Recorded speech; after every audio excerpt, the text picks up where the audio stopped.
You're watching EAC News. Thank you for joining us.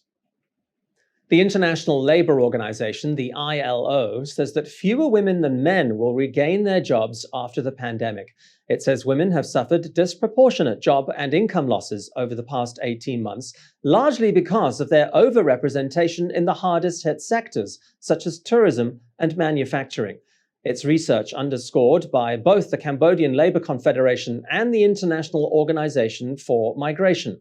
EAC News reporter Reo Soko has the story. The International Labour Organization says there will be 13 million fewer women in employment in 2021 compared to 2019. It says that even though the 2021 projected job growth for women exceeds that of men, it will still be insufficient to bring women back to pre-pandemic employment levels. Cambodian Labour Confederation President Mr. Ath Thorn says that a lot of workers, both men and women, have lost their jobs during the pandemic. But he thus believes that more women are affected because they represent the majority in the manufacturing sector. I think during the pandemic outbreak, there are a lot of workers are losing the job.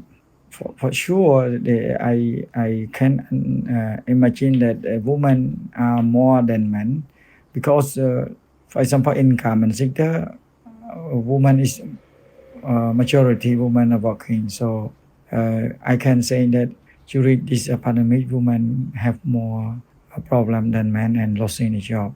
But it's compared with other sector, men and also losing. So in general, I can say that the job loss is together, but the woman is more.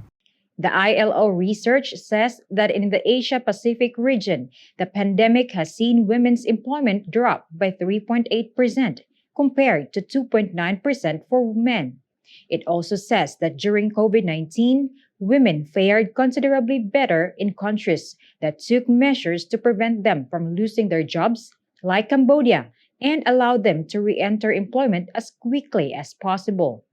Cambodia's International Organization for Migration Chief of Mission, Ms. Christine Parco, told EAC News that during the pandemic, a lot of migrant workers have returned home without knowing how are they going to survive. Since Thailand began to curb COVID-19 by reducing its economic activities and closed its borders in March last year, more than 215,000 Cambodian migrants have crossed the border from Thailand to Cambodia. During their migratory journey, the migrants and their families, which consist about 53% of women, returned to Cambodia through both official and unofficial point of entry. Their return to Cambodia with no jobs means their family and their host communities can easily slide back to poverty. As demonstrated in the UN joint assessment that was conducted last year, nearly 30% of migrant households have no income at all, and nearly 60% of migrants have no source of earnings in Cambodia.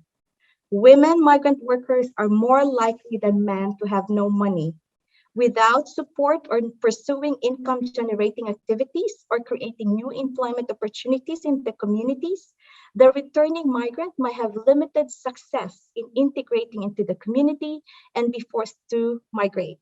She has suggested that in order to promote gender equality in the workplace, companies should increase the participation of women in decision-making, provide more social protection, and increase capacity development so that these women can enhance and develop new skills.